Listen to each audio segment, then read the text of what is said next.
నమస్తే తెలుగు వన్కి స్వాగతం. రాష్ట్రంలో కూటమి పాలన డబుల్ ఇంజిన్ సర్కార్లా దూసుకుపోతుందని ఆ పార్టీ నాయకులు చెప్తుంటే, కొందరు నాయకులు చేస్తున్న కామెంట్లు కూటమిలో కలకలం సృష్టిస్తున్నాయి. ముఖ్యంగా పవన్ కళ్యాణ్ ప్రాతినిధ్యం వహిస్తున్న పిఠాపురం లాంటి ప్రాంతంలో కూటమిలో వస్తున్నటువంటి చీలికలు రాష్ట్ర వ్యాప్తంగా ప్రభావం చూపించేటువంటి పరిస్థితి వస్తుంది. అసలు కూటమిలో ఎందుకు ఈ కన్ఫ్యూజన్ వస్తుంది? పవన్ కళ్యాణ్‌ని టార్గెట్ చేసుకొని వర్మ పదే పదే ఎందుకు కామెంట్లు చేస్తున్నారు అనే విషయాన్ని జనసేన నాయకులు తట్టుకోలేకపోతున్నారు. ఇదే విషయంపై చర్చించేందుకు మనతో జనసేన కీలకమైన నాయకులు ఉన్నారు. మనతో వెంకటేశ్వరరావు గారు. సార్ నమస్తే. ముఖ్యంగా జనసేన, టీడీపీ, బీజేపీ ఈ 3 కూటమి 2024లో అఖండ విజయం సాధించింది. దానికి తగినట్లుగానే కూటమి 3 సార్లు ఎన్నికల్లో గెలవాలని, అధికారంలోకి రావాలని పదే పదే పవన్ కళ్యాణ్ చెప్తున్నారు. కానీ పిఠాపురం లాంటి ప్రాంతంలో కూటమి నాయకుల సర్దుబాటు ఎందుకు కకావికలమవుతుంది? పదే పదే ఎందుకు కొట్టుకొని చచ్చేటువంటి పరిస్థితి వచ్చిందండి?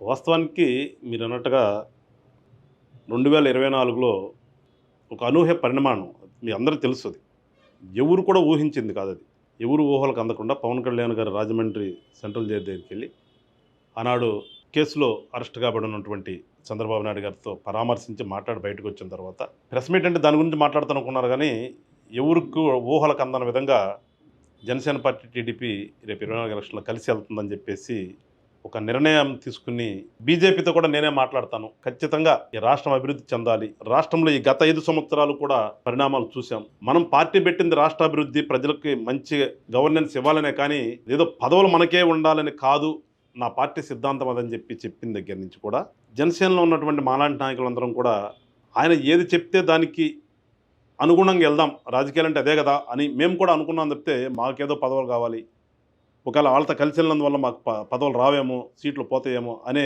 ఆలోచన మేము చేయలే ఎప్పుడు కూడా. ఎందుకంటే మేము కూడా ఒక మంచి రాజకీయాలు కావాలి, రాష్ట్రంలో ఒక మార్పు రాజకీయాలు కావాలి చూస్తున్నాం. ఇవాళ ఎక్కడ చూసినా అవినీతితో పెరిగిపోయింది. అవునన్నా కాదన్నా రాష్ట్రం అంతా కూడా ఒక 2 దశాబ్దాల నుంచి మనం తీసుకుంటే కనుక పూర్తిగా ఆంధ్ర రాష్ట్రంలో అవినీతే రాజ్యం వెళ్తుంది. దాన్ని ఏదన్నా మనం మెప్పు కోసం కాదని అనుకున్నప్పటికి కూడా వాస్తవం అది కాదు. వాస్తవం ఏంటంటే పూర్తిగా కరప్షన్తో నిండిపోయినటువంటి ఆంధ్ర రాష్ట్రంలో ఆ మార్పు అనేది అది మారాలి అనే ఆలోచనతో మాలాంటి వాళ్ళందరూ కూడా పవన్ కళ్యాణ్ నడుస్తున్నాం ఈరోజు కూడా.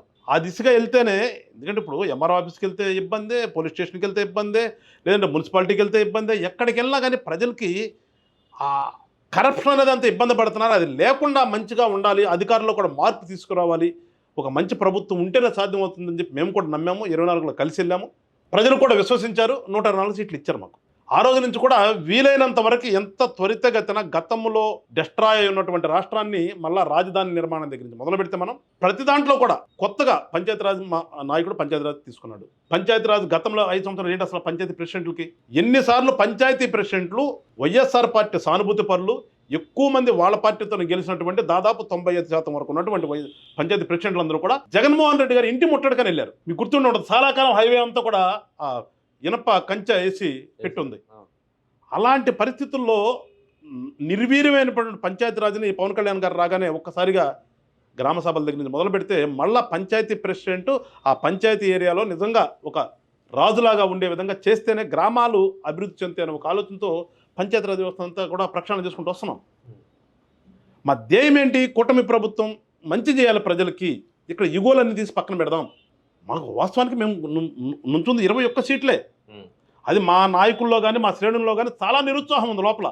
కానీ ఆ నిరుత్సాహాన్ని ఎక్కడా కూడా వదిలేసేసి ఉత్సాహంగానే పనిచేస్తున్నారు. కూటమి ప్రభుత్వంతో ప్రజలకు మంచి జరగాలి అనే ఒక ఉత్సాహంతో ముందుకెళ్తున్నప్పుడు మీరు అన్నట్టుగా మా అధినాయకుడు ఉన్నటువంటి నియోజకవర్గంలో డిస్టర్బెన్స్ చిన్నది జరిగినా పెద్దది జరిగినా అది మొత్తం 175 నియోజకవర్గాలకి, రిమైనింగ్ ఉన్నటువంటి 174 నియోజకవర్గాల్లో కూడా ఆ ఇంపాక్ట్ ఉంటుంది, ఆ రిఫ్లెక్షన్ ఉంటుంది.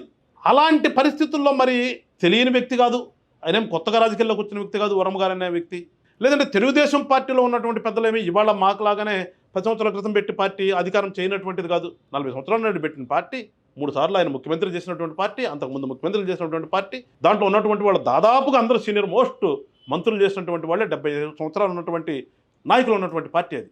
మరి ఎందుకు అక్కడ పదే పదే వస్తుంది, ఎందువల్ల పదే పదే అక్కడ జరుగుతుంది అనేది మరి వాళ్ళు ఎనలైజ్ చేసుకుంటున్నారా, వాళ్ళు దాని గురించి చర్చ జరుగుతుందా లేదా అనేది ఒక రకంగా జనసేనలో కూడా మా అందరికి కూడా క్వశ్చన్ మార్క్ అది.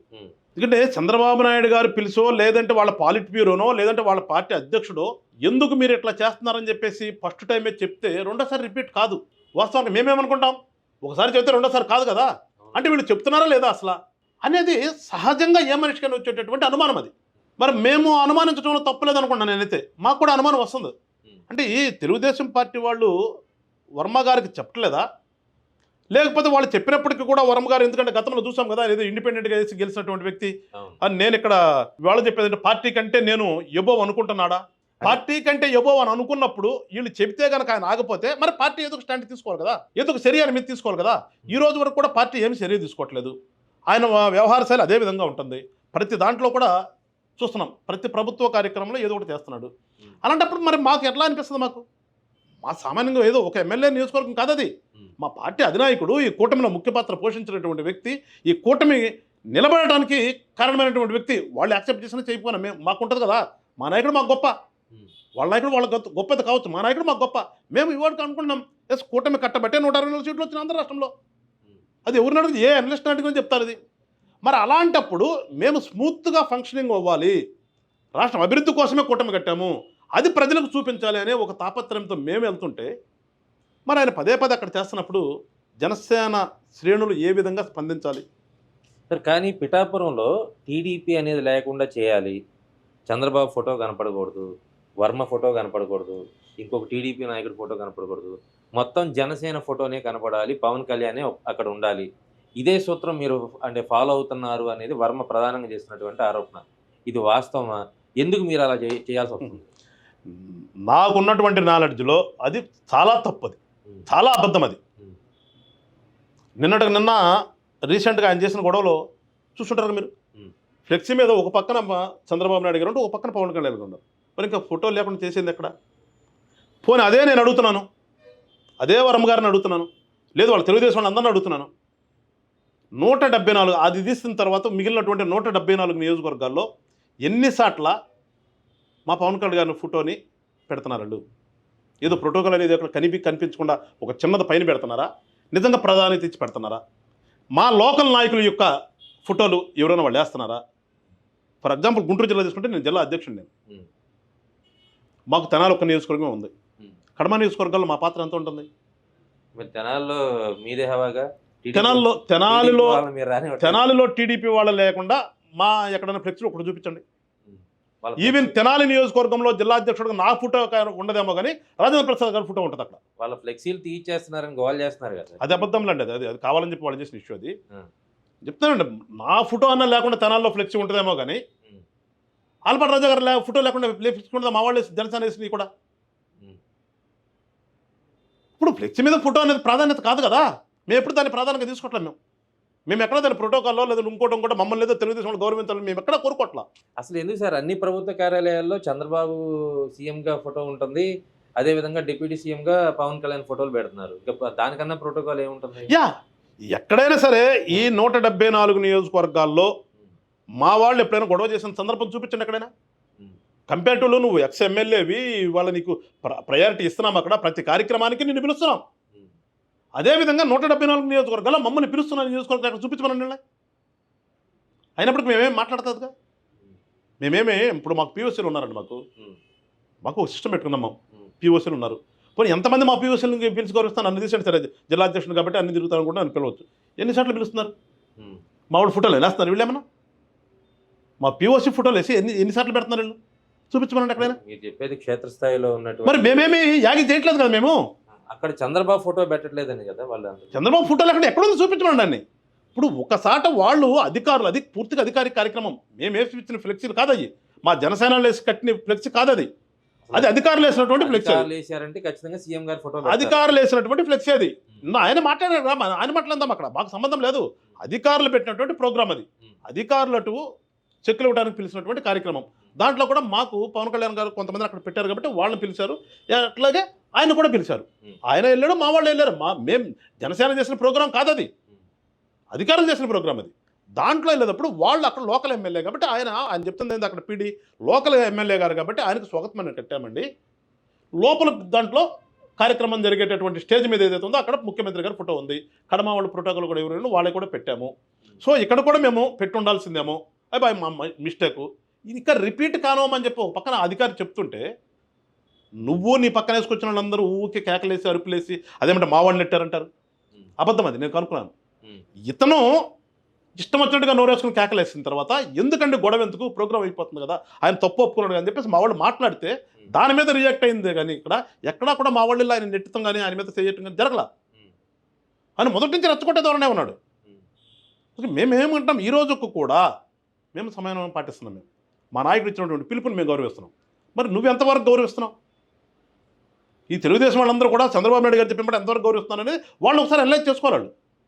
మేము ఎక్కడా కూడా మా నాయకుడు ఏదైతే చంద్రబాబు సీనియర్ నాయకుడు, ఆయన లాంటి వాళ్ళు ఉంటేనే ఆంధ్ర రాష్ట్రం అభివృద్ధి చెందుతుంది అని అంటున్నాడో మేము ఎక్కడ మాట్లాడితే మేము కూడా అదే అనుకుంటున్నాం. చంద్రబాబు నాయుడు గారు సీనియరే, రాజకీయ అనుభవం ఉన్నటువంటి వ్యక్తి, అభివృద్ధి చెందుతుంది ఖచ్చితంగా వెనకాల వెళ్దాం అనుకుంటున్నాం. కానీ ఇదేంటి మన పార్టీ పద్దాక మా నాయకుడు ఇట్లా అంటున్నాడు అని మేము ఎక్కడ అంటలేదు. మేము మాట్లాడతలేదు. మేము కట్టుబడి ఉన్నాం కదా. మాదేమేంటి రాజకీయ పార్టీ పెట్టినప్పటికీ కూడా మేము రాష్ట్రం అభివృద్ధి చెందాలనే ఉంది మాకు. అది నా పేరుతో అవుతుందా నీ పేరుతో అవుతుందా అనేది కాదు మేము అనుకుంటుంది. ఎట్లా అందరికీ ఏది ఉపయోగపడితే అది అని మేము అనుకుంటున్నప్పుడు మరి మీరు ఎక్కడున్నారు? మీరు ఏం త్యాగం చేస్తున్నారు? మాట్లాడితే త్యాగం అంటే ఏంటి? మీ త్యాగం ఏంటి? మీరు త్యాగం చేసింది పవన్ కళ్యాణ్ గారిని గెలిపించింది నేనే. ఏంటంటా నువ్వు గెలిపించేది ఏంటి? మరి మేము కూడా అంటాం కదా, 174 నియోజకవర్గంలో మేము గెలిపించుంటాం. మరి నువ్వు అక్కడ గెలిపించినప్పుడు మేము యువతలన్నీ మేము గెలిపించినాగా, నీ ప్రకారం తీసుకుందాం. అందుకని మేము ఇవాళకి కూడా కూటమి ధర్మాన్ని పాటిస్తున్నాం. కూటమి ధర్మాన్ని వాళ్ళు పాటిస్తున్నాం. పవన్ కళ్యాణ్ వర్మ గెలిపించాడనేది మీరు నమ్ముతారా? యాక్సెప్ట్ చేస్తారా? ఇప్పుడు నిన్నటి జరిగినటువంటి ఎలక్షన్స్లో చూసామండి. నిన్న జరిగినటువంటి 175లో 124 సీట్లు వచ్చిన వాళ్ళలో ఎవరెవరు గెలిచారో చూసాం. అంటే ఇది ఒక వేవ్ నడిచింది. గతంలో జగన్మోహన్ రెడ్డి గారు చేసినటువంటి దుర్మార్గాలు అయితే ఆ దుర్మార్గాల నుంచి ప్రజలు ఇసుగు చెంది మమ్మల్ని ఆశీర్వదించారు. సో కొంత అది ఉంటుంది. అది ఉన్నప్పుడు నువ్వు గెలిపించాను, నువ్వు గెలిపించేది? నువ్వు గెలిపిస్తే మరి మనం ఎందుకు వాడిపోయావు? 19 ఎందుకు వాడిపోయాను? 2014లో ఇండిపెండెంట్ సార్, 2014లో ఇండిపెండెంట్ ఏ రకంగా గెలిచారో మిమ్మల్ని చెప్పండి, మేము చూద్దాం. ఎక్కడి నుంచి ఓట్లు వచ్చినాయి, ఏ సామాజిక వర్గం ఓట్లు వచ్చినాయి, ఎందుకు వచ్చినాయి అనేది మేము చూద్దాం. ఏం వచ్చినా గెలిచాడుగా. 2019 ఎందుకు ఓడిపోయావు? నువ్వు అంత మగోడు అయితే మాట్లాడుతున్నాయి కూడా. అంత గొప్పవాడు నువ్వు. మా పవన్ కళ్యాణ్ గారిని గెలిపించేటటువంటి అంత గొప్ప మగాడు అయితే నువ్వు 19 ఎందుకు ఓడిపోయావు? నువ్వు ఎందుకు ఓడిపోయావు 19లో? చెప్పాలి, దానికి కూడా చెప్పాలండి. దాన్ని పార్టీ వ్యతిరేక పవనాలు 19లో నువ్వు గెలుచుంటే 24లో వచ్చి సీటు త్యాగం చేశాను. 14లో గెలిచింది ఇండిపెండెంట్ గా, 19లో ఓడిపోయింది టీడీపీ నుంచి పోటీ. మరి ఓడిపోయాడు కదా. టీడీపీ మీద వ్యతిరేకతతో ఓడిపోయి ఉంటాడు. ఇదేమిది నిమగతనం అయిపోయింది. వ్యక్తిగతంగా గెలిచి ఉంటాడు. వ్యక్తిగతం ఇక్కడ కూడా పనిచేయాలి కదా. వ్యక్తిగతం ఇక్కడ కూడా పనిచేయాలి కదా. ఇంకెక్కువ పనిచేయాలి కదా. మీరు అంటున్నట్టుగా 19లో 14,000 15,000 టీడీపీకి వచ్చినాయి. అవి కూడా ఏడవుతాయి కదా, ఇంకా గెలవాలి కదా మెజార్టీతో. మరి ఎందుకు ఓడిపోయాయి? మరి కానీ ఎప్పుడు కూడా రాజకీయాల్లో నేనేదో మగోండి అనుకుంటే కుదరదు. కానీ ఖచ్చితంగా పిఠాపురంలో వర్మ అనే అతను ఒక బ్రాండు, ఖచ్చితంగా ఒక బలమైన నాయకుడు కావచ్చు. అలాంటి వ్యక్తిని హ్యాండిల్ చేయడంలో జనసేన కొంత వెనకబాటు పడుతుంది. కోఆర్డినేట్ చేసుకోవడంలో ఎక్కడో మిస్కమ్యూనికేట్ అవుతుంది అనేది వాస్తవం కదా? లేదా, నా తెలిసినంత వరకు పవన్ కళ్యాణ్ గారు ఎప్పుడు కూడా ఎదుటి వ్యక్తికి ఇవ్వాల్సిన దానికంటే ఎక్కువ రెస్పెక్ట్ ఇస్తాడు. ఓకే, ఏ విషయంలో సరే ఓపెన్గా ఆయనే చెప్పాడు. ఇక్కడ మెయిన్ లీడరు వర్మ గారిని చెప్పిన సందర్భాలు చాలా ఉన్నాయి కదా. అయినప్పటికీ కూడా మీరు పదే యాగి చేస్తానంటే ఏమనుకోవాలి? ఉద్దేశపూర్వకంగా ఏంటి మీ ఉద్దేశం? ఏంటి ఏంటి సార్ కూటమి డిస్టర్బ్ చేయడంలో వర్మ ఏంటి మీ ఉద్దేశం ఏంటి? అదే అడుగుతుంది. మీ ఉద్దేశం ఏంటి అక్కడ? దాని వెనక ఏముంది? మీ మనసులో ఏముంది? లేదు మీ మనసులో లేకుండా ఇంకేమైనా ఉందా? అదంతా ఎవరు తెలుగుదేశం వాళ్ళు కదా కూర్చొని మాట్లాడాల్సింది. ఎందుకు తెలుగుదేశం అధిష్టానం కూడా దాని మీద మిన్నకుండి ఏదో సరదా చూస్తా అనిపిస్తుంది నాకైతే చెప్తున్నాను కదా వాస్తవంగా. మళ్ళీ మీరు దీన్ని వేరే రకంగా తీసుకెళ్ళినా కానీ నేను అంటే ఏంటంటే అసలు అంత జరుగుతుంటే తెలుగుదేశం అధిష్టానం ఏం చేస్తుంది? ఎందుకు మిన్నకుంటున్నారు? మేము మాట్లాడాలంటే ఆయన మాట్లాడిన ప్రతిసారి కూడా అంతగా మించి మాట్లాడగలుగుతాం. మాట్లాడగలను నేను. కానీ మా ఆలోచన అది కాదు కదా మాది. మా ఆలోచన అంతా కూడా కూటమిని ఏర్పాటు చేసిన దాంట్లో ముఖ్య భూమిక మా నాయకుడు పోషించాడు. సో కూటమి సరిగా చేయకపోతే ఆ రిఫ్లెక్షన్ కానీ ఆ ఇంపాక్ట్ కానీ మా నాయకుడి మీద పడుతుంది. మేము అట్లా ఫీల్ అవుతున్నాం. కూటమిని ఏర్పాటు చేసే దాంట్లో ప్రముఖ పాత్ర పోషించినటువంటి కళ్యాణ్ గారి మీద రేపు పొద్దున్నే మేము కనుక పరిపాలన కనుక సక్రమంగా చేయకపోతే అడిగేది మా నాయకుడిని అడుగుతారు జనమంతా. వీళ్ళేదో ముఖ్యమంత్రి గారు చేసినటువంటి చంద్రబాబు నాయుడు అనుకుంటున్నారు మీరు. ఖచ్చితంగా నాకు తెలిసినంత వరకు కూటమిని ఏర్పాటు చేసావు, ఏమి చేశారు మీరు అని చెప్పేసి అడిగేది జనసేన పార్టీని, జనసేన పార్టీ నాయకుడు పవన్ కళ్యాణ్ గారిని. అందుకని మేమంతా కూడా సమయం పాటిస్తున్నాం ఈరోజు కూడా. ఇప్పుడు మీరు కొట్లాడుకుంటున్నటువంటి అంశం కూడా పిఠాపురంలో టీడీపీ జనసేన అంశం అనుకుంటున్నారు, కానీ అక్కడ ఉన్నటువంటి ప్రజలు ఎందుకు ఇలా డిస్టర్బెన్స్ ఎందుకు జరుగుతుంది, రాష్ట్ర వ్యాప్తంగా ఈ కూటమిలో ఇదే చీలిక రాబోతుందా అనేటువంటి ఒక ప్రమాద గంటికలు మోగించబోతుంది పిఠాపురంలో. దాన్ని మీరు ఎట్లా సమన్వయపరుచుకుంటారు? మళ్ళా చెప్తున్నానండి, మేము ఈ రోజుకి కూడా కూటమి ధర్మాన్ని పాటిస్తున్నాం, కూటమి కలిసి వెళ్ళాలని కోరుకుంటున్నాం. పదే పదే పవన్ కళ్యాణ్ గారు చెప్తున్నారు చెప్తే ఏ స్టేజీ మీదైనా ఎక్కడైనా తెలుగుదేశం వాళ్ళు ఆ మాట మాట్లాడుతున్నారా? 15 సంవత్సరాలు మనం వెళ్ళాలి, కలిసి ఉండాలని, లేదా చంద్రబాబు నాయుడు గారి పరిపాలనలో మనం వెళ్ళాలనే మాట వాళ్ళు మాట్లాడుతున్నారా? వాళ్ళు మాట్లాడతారు. కానీ పవన్ కళ్యాణ్ గారు మాట్లాడతారు. అంటే మా నిబద్ధత అది. మేమేదో ఊరిని ఆషామాషిగా కలిసాము, ఏదో జగన్మోహన్ రెడ్డి గారిని పడేయటానికే కలిసామనేది కాదు. అసలు జగన్మోహన్ రెడ్డి గారిని పడేద్దామనేది కాదు మా ఆలోచన. రాష్ట్రం పాడైపోతుంది, రాష్ట్రం పాడైపోతున్నప్పుడు రాష్ట్రాన్ని అభివృద్ధి చేయాలంటే ఒక మంచి ప్రభుత్వం ఉండాలి అనే కాన్సెప్ట్తో మేము ఉన్నాం తప్పితే వీళ్ళకిలాగేదో ఆడా నేనా అని మేమిద్దరం అనుకోవట్లా. పిఠాపురంలో ఆలోచన వేరుకుంది మా ఆలోచన. వర్మ అడుగుతున్న పనులు ఏమైనా చేయలేకపోతున్నారా మీరు? ఈ వర్మ అడిగేదాకా ఎక్కడ ఉంటుందండి? వాళ్ళ పిఠాపురంలో ఎన్ని అభివృద్ధి కార్యక్రమాలు జరుగుతున్నాయో చూస్తున్నారు కదా. ఎన్ని రకాలుగా అభివృద్ధి చెందుతుందో పక్కన ఉన్నటువంటి సీ కోస్ట్ దగ్గర నుంచి మొదలు పెడితే అన్ని రకాలుగా కూడా అభివృద్ధి దిశలో తీసుకెళ్తూ దానికి ఒక పిఠాపురం ఇంతకుముందు ఉందా? పాడాలేదు కదా. పిఠాపురం అభివృద్ధి సాధికార సమితి ఏదో సంథింగ్ పాడాన ఇది పెట్టారు కదా, ఇంతకుముందు ఉందా? లేదు కదా. ఇవాళ ఏర్పాటు చేశాం కదా. అంటే ఆ రకంగా అభివృద్ధి జరుగుతున్నటువంటి ప్రాంతంలో మీ సొంత ఏజెండా ఏముంటుంది? అంటే ఆ కూటమిలో అంటే మీరు చెప్పిన పడాలో కూడా ఎక్కడ టీడీపీ నాయకులు లేరు, స్థానికమైనటువంటి నాయకులు లేకుండా ఏర్పాటు చేశారు అనేటువంటి ఒక ఆరోపణలు కూడా ఉన్నాయి. ఆరోపణలు రకరకాల ఎన్నెన్ని చేయొచ్చు నచ్చినప్పుడు. అక్కడ వాళ్ళకి ప్రాధాన్యత లేకుండా అక్కడ ఐసీ కమిటీని బయట తీసుకొచ్చి పెడతారా? పెట్టరు కదా. అక్కడ లోకలే కదా, అక్కడ లోకలే కదండి.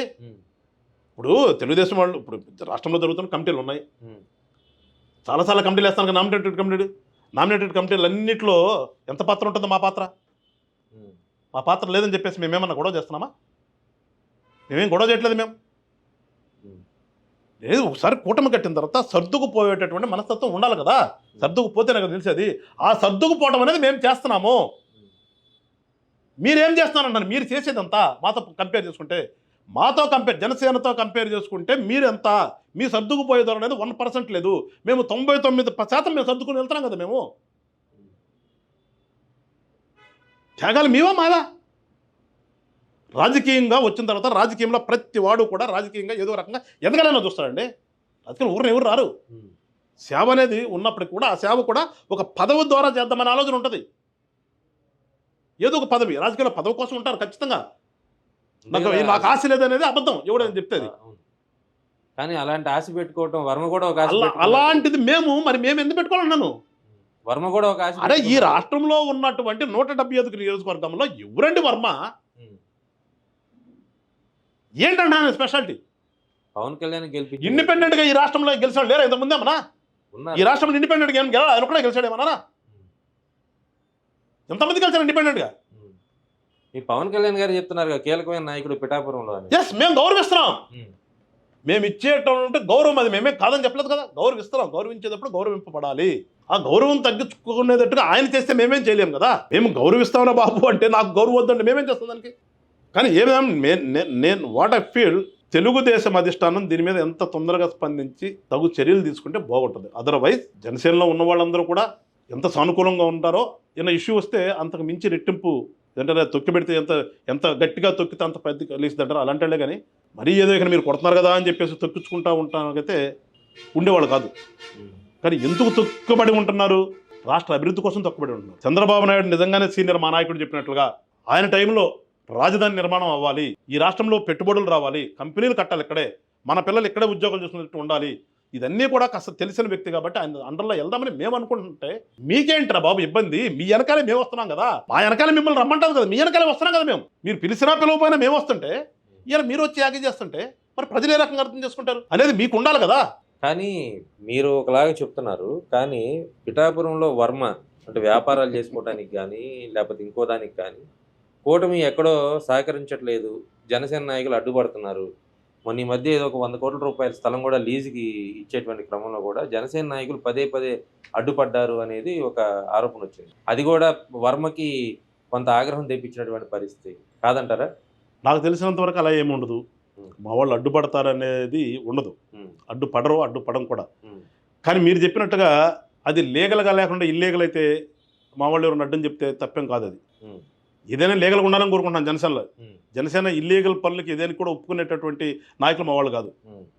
అఫ్కోర్స్ ఎక్కడ లేదనొచ్చు, ఎక్కడో చోట ఉంటే చిన్న చిన్న లేకుండా ఉండవు సమాజంలో, చిన్న చిన్నవి ఉంటాయి. కానీ మా యొక్క ఆలోచన విధానం, పార్టీ పెట్టిన విధానం ఏంటి, మేము ఈ రాష్ట్రంలో లీగల్గా ఉండాలి, ప్రతిదీ కూడా ప్రజలకు మంచి జరగాలి, కరప్షన్ ఉండకూడదు, ఎక్కడ కూడా అధికారులు కూడా ఎవరిని ఇబ్బంది పెట్టకూడదు, ఆ రకంగా ఒక మార్పు తీసుకొద్దామనే మా ఆలోచన. దానిలో భాగంగా ఆయన ఏదన్నా గవర్నమెంట్ ఇచ్చుంటే లీగల్గా ఉంటే తీసుకుంటాడు కదా. కానీ ఆయన పర్సనల్ది ఏమన్నా ఒకవేళ ఆగి ఉంటే ఆ వ్యక్తిగత లాభం కోసం దాన్ని తీసుకొచ్చి మన మీద పెడితే ఆయన అట్లా లీడర్ అవుతాడు. కేటాయించారండి, తర్వాత పవన్ కళ్యాణ్ గారి దృష్టికి వెళ్ళింది, కేటాయించారని చెప్పి. మరి ఇంకేంటి, ఇంకా మేము ఎక్కడ ఆపలేదు కదా. నీ వ్యక్తిగత లబ్ధి పొందుతూ నువ్వు వ్యక్తిగత లబ్ధిని కూడా తీసుకొచ్చి ప్రజలకు రుద్దాలంగా ఉంటే ఎట్లా? నువ్వేం చచ్చాడు స్వతంత్ర సమరయోధుడు ఏం కాదు కదా. ఇలాంటప్పుడు ఒక పక్కన వ్యాపారాలు చేసుకుంటానే ఉండి మీరు చెప్పినట్టుగా గవర్నమెంట్ నుంచి పొందాల్సిన లబ్ధి పొందుతూ కూడా ఇంకా వచ్చేసరికి జరుగుతుందంటే టీడీపీని భ్రష్టు పట్టిస్తున్నారు, టీడీపీ ప్రాబల్యం ఎక్కడ లేకుండా చేస్తున్నారు అనేది వర్మ భావన, బాధ. అసలు వివరండి చెప్పడానికి టీడీపీ ప్రాబల్యం లేకుండా ఉండేదండి అండి. ఈ కుప్పంలో అయినా మేము మీటింగ్ పెట్టుకుంటున్నాం, వెళ్ళాను సపరేట్గా. తర్వాత పక్కన లోకేష్ గారు ఉన్న నియోజకవర్గంలో మంగళగిరిలో మేమైనా మీటింగ్లు పెడతాం, కండక్ట్ చేస్తున్నాం, అక్కడే మేము వెళ్ళి. నేనే వెళ్ళట్లా, నేను జిల్లా అధ్యక్షుడు ఎప్పుడు కూడా వెళ్ళి అక్కడ ఏం కార్యక్రమాలు చేయట్లా. రాజధాని ప్రాంతంలో అక్కడక్కడ చిన్న చిన్న ఇబ్బందులు జరుగుతున్నా కానీ గబక్క నేను వెళ్తే ఇంకొరకుంటుందని మేము వెళ్ళట్లేదు కదా. మిమ్మల్ని రానివ్వకుండా చేసి మిమ్మల్ని ఆపేదండి. మేము ఎట్లా ఆపుతాం? ఒక పార్టీని ఒక పార్టీ ఎప్పుడూ ఆపలేదండి. రాజకీయాల్లో ఏ పార్టీ కూడా అనుకోవటమే, ఆ పార్టీ లేకుండా చేసినాం అనుకుని ఎవడికాడ స్వతంగా ఫీల్ అవటం తప్పితే అది ప్రజలు. పార్టీ అంటే ఒక్కడు వ్యక్తి కాదు కదా, ప్రజల్లో ఉన్నది.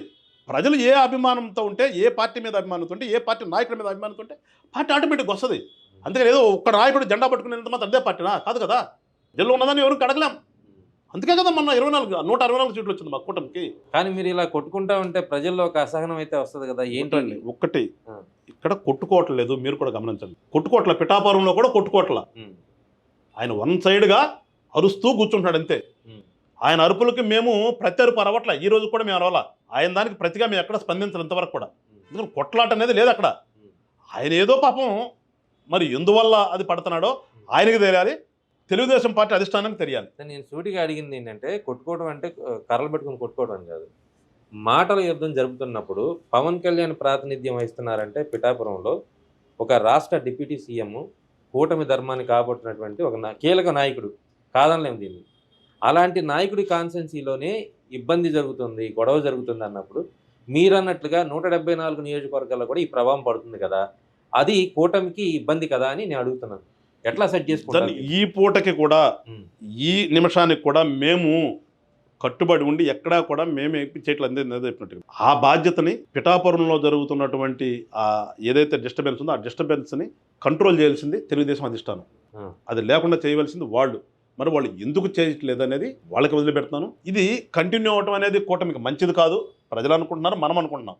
మరి ఆ భావన అంత సీనియర్ పార్టీ, అంత సీనియర్ మోస్ట్ లీడర్లు ఉన్నటువంటి ఆ పాలిట్ బ్యూరోకి ఎందుకు అర్థం కావట్లేదో, ఒకవేళ అర్థం అయినా కానీ మరి ఏమన్నా వాళ్ళ యొక్క ఇన్వెస్టిగేషన్లో ఏం జరుగుతుందో మనకైతే తెలియదు. కానీ బయట ప్రపంచానికైతే తెలుస్తుందేంటి, తెలుగుదేశం అధిష్టానం వర్మ మీద కంట్రోల్ లేదు, కంట్రోల్ చేయట్లేదు అనేది బయటకు వస్తుంది కదా. అది కరెక్ట్ కాదని మేము అనుకుంటున్నాం. మేము అది కూటమి ఏమంటాం, మన సూత్రాలకి కరెక్ట్ కాదు అది. మరి వాళ్ళు ఏం చేస్తారో చూస్తాం. మేమైతే పవన్ కళ్యాణ్ గారు ఎక్కడా కూడా మమ్మల్ని కూటమికి వ్యతిరేకంగా, ప్రభుత్వానికి వ్యతిరేకంగా ఎక్కడా కూడా మాట్లాడదామన్నాడు. మేము దానికి కట్టుబడి ఈరోజు కూడా మేము అంట్లాగా ఉన్నాం. మేము ఏదైనా చిన్న చిన్న ఎక్కడ జరిగినా కానీ మేము ఇంటర్నల్గానే మాట్లాడుతున్నాం తప్పితే మేమేదో బయటకు వచ్చేసి మేము ఎక్కడ మాట్లాడుతున్నాం. ఇప్పుడు మీ దాంట్లో కూడా, మీ యొక్క ఛానల్ కూడా నేను ఇంటర్వ్యూ ఇస్తున్నా అంటే మీరు వచ్చిన దాని మీద మంచి జరగాలనే ఒక ఆలోచనతోనే, ఇది బయటికి కూడా మంచిగా వెళ్ళాలనే ఆలోచనతోనే. అంతకు మించి మేమేదో ఇప్పుడు దాని మీద ఏదో సీరియస్గా అనేది కదా. సీరియస్గా ఉంటే ఇంకో రకంగా వెళ్తాను నేను, ఇంకో రకంగా మాట్లాడగలుగుతాం, ఇంకో రకంగా చేయగలుగుతాం, ఇంకో రకంగా చేయగలుగుతాం. కానీ ఇప్పటికీ కూడా ఈ నిమిషానికి కూడా మేమేంటంటే, ప్రభుత్వం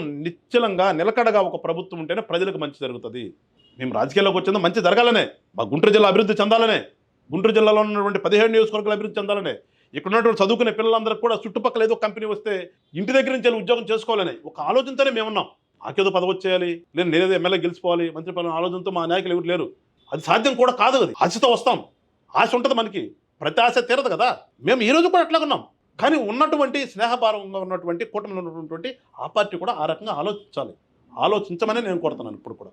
మొత్తంగా పిఠాపురంలో జరుగుతున్నటువంటి వ్యవహారం ఏదైతే ఉందో దాన్ని కట్టడి చేయాల్సినటువంటి బాధ్యత ఖచ్చితంగా టీడీపీ అధిష్టానం మీద ఉంటుంది. ఎందుకంటే వర్మ ఇండిపెండెంట్గా పోటీ చేసి గెలిచినప్పటికీ కూడా ఖచ్చితంగా టీడీపీ నాయకుడు కానీ ఇప్పటికి కూడా ఆయన చలామణి ఉన్నారు, టీడీపీ నాయకుడే. అదే స్థాయిలో పవన్ కళ్యాణ్ కూడా వర్మకి తగిన గౌరవం ఇస్తూనే ఉన్నారు. కానీ వర్మ ఎందుకు పదే పదే పిఠాపురంలో ఈ రకంగా పేచీకి దిగుతున్నారో అర్థం కాని పరిస్థితి ఉందనేది జనసేన నాయకులు చెప్తున్నటువంటి అంశం. అయితే ఈ విషయంపై పూర్తి స్థాయిలో ఇప్పటికే చంద్రబాబు కూడా కొంత బ్యాక్గ్రౌండ్ ఏం జరుగుతుందనేది వివరణ తెప్పించుకోవడం జరుగుతుంది. అదేవిధంగా వర్మని కూడా కట్టడి చేయమని టీడీపీ రాష్ట్ర అధ్యక్షుడికి చెప్పడం జరిగింది. కానీ వర్మ టీడీపీ మాట వింటాడా, టీడీపీ అధిష్టానాన్ని గౌరవిస్తారా అనే అంశం కూడా ఇప్పుడు పిఠాపురంలో తీవ్రమైనటువంటి చర్చ జరుగుతుంది. ఈ నేపథ్యంలోనే కూటమి ధర్మం ఏదైతే ఉందో, కూటమి పార్టీల ధర్మం, దీనికి వర్మ చేస్తున్నటువంటి కామెంట్లు తీవ్రమైనటువంటి ప్రభావం చూపించే అంశంగా చెప్తున్నారు. దీన్ని పూర్తి స్థాయిలో కట్టడి చేయాలంటే టీడీపీ అధిష్టానం వర్మపై కఠిన చర్యలు తీసుకోవాలని కూడా జనసేన నాయకులు కోరుతున్నటువంటి పరిస్థితి.